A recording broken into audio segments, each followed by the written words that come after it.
యావత్ ప్రపంచాన్ని శాసిస్తోంది ఇప్పుడు ఇంటర్నెట్. మరి ఆ ఇంటర్నెట్ స్పీడ్ స్లోగా ఉంటే ఎవరికైనా చిరాకేస్తుంది. మన ఇండియా కూడా ఇంటర్నెట్ స్పీడ్ పెంచడానికి 2G నుండి 5Gకి మారిపోయింది కూడా. మరి చైనా ఇంటర్నెట్ స్పీడ్ చూస్తే ఎవరికైనా మైండ్ బ్లాంక్ కావాల్సిందే. అది వాయువేగాన్ని తలపిస్తోంది. ప్రపంచంలోని అత్యంత వేగవంతమైన ఇంటర్నెట్ను అందుబాటులోకి తీసుకువచ్చింది చైనా. దీని స్పీడ్ 1.2 టెరాబిట్ పర్ సెకండ్. 4K మూవీలు సెకండ్లో 150 సినిమాలు ట్రాన్స్మిట్ చేసుకోవచ్చట. ప్రపంచంలో ఏ దేశంలో కూడా ఈ స్థాయిలో ఇంటర్నెట్ స్పీడ్ లేనే లేదు. ఆ వివరాలేంటో ఈ స్టోరీలో.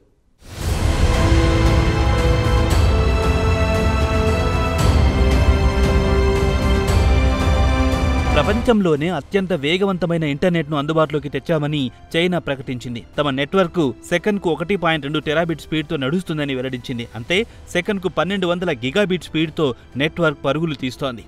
ఈ లెక్కను చూస్తే 4K మూవీలు కేవలం ఒక సెకన్కు 150 సినిమాలు ట్రాన్స్మిట్ చేయొచ్చు. నెట్ఫ్లిక్స్లోని మొత్తం గ్లోబల్ కంటెంట్ను అరగంటలో ట్రాన్స్మిట్ చేయొచ్చు. ప్రపంచంలోనే అత్యంత వేగవంతమైన ఇంటర్నెట్ను అభివృద్ధి చేశామని చైనా ప్రకటించింది. సరికొత్త టెక్నాలజీతో దీన్ని అభివృద్ధి చేశామని వివరించింది. ప్రపంచంలోని ఏ దేశం కూడా తమతో పోటీ పడే సత్తా లేదని తేల్చి చెప్పింది. తమ పోటీ దేశాలైన అమెరికా, దక్షిణ కొరియాతో పోల్చుకుంటే తమ నెట్వర్క్ 10 రెట్ల స్పీడ్తో దూసుకుపోతోందని వెల్లడించింది. మరి ఈ నెట్వర్క్ వెన్నుముక విషయానికొస్తే సుమారు 3000 కిలోమీటర్ల దూరం వరకు ఆప్టికల్ ఫైబర్ కేబులింగ్ వేసింది. ఈ కేబులింగ్ ద్వారా కళ్ళు బయర్లు కమ్మే విధంగా 1.2 టెరాబిట్ల డేటాను సెకండ్లో ట్రాన్స్మిట్ చేయగలిగింది. ఇక ఈ నెట్వర్క్ రూట్ విషయానికొస్తే నార్త్ బీజింగ్ నుంచి సెంట్రల్ వుహాన్ వరకు, గ్వాంగ్జా నగరం నుంచి దక్షిణ ప్రావిన్స్ అయిన గ్వాంగ్డాంగ్ వరకు కేబుల్ను విస్తరించింది.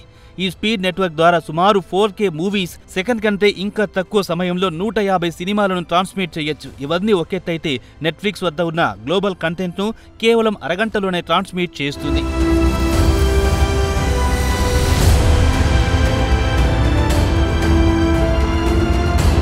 జూలైలో యాక్టివేట్ అయిన సోమవారం నాడు అధికారికంగా లాంచ్ చేశారు. అధికారికంగా లాంచ్ చేయడానికి ముందు అన్ని రకాల ఆపరేషనల్ టెస్టులను అధిగమించింది.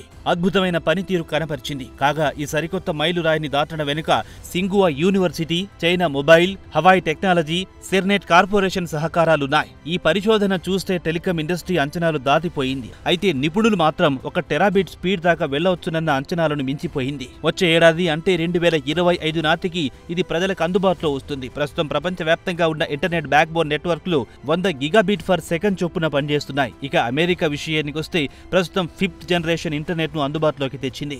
సెకండ్కు 400 గిగాబిట్ల సామర్థ్యానికి ఇప్పుడొచ్చింది. అయితే చైనా విషయానికొస్తే ప్రపంచంలోనే అత్యంత వేగవంతమైన ఇంటర్నెట్ స్పీడ్ తమదేనని మాత్రం ప్రకటించలేదు.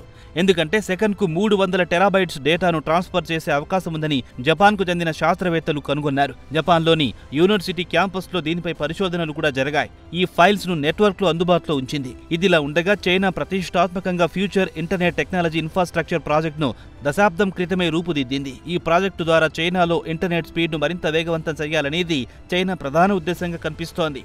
హవాయి టెక్నాలజీ వైస్ ప్రెసిడెంట్ వాంగ్ లీ సింగువా యూనివర్సిటీలో మాట్లాడుతూ హైస్పీడ్ నెట్వర్క్ ద్వారా 150 హై డెఫినేషన్ ఫిల్మ్ కేవలం 1 సెకండ్లో ట్రాన్స్మిట్ చేయవచ్చునని వివరించారు.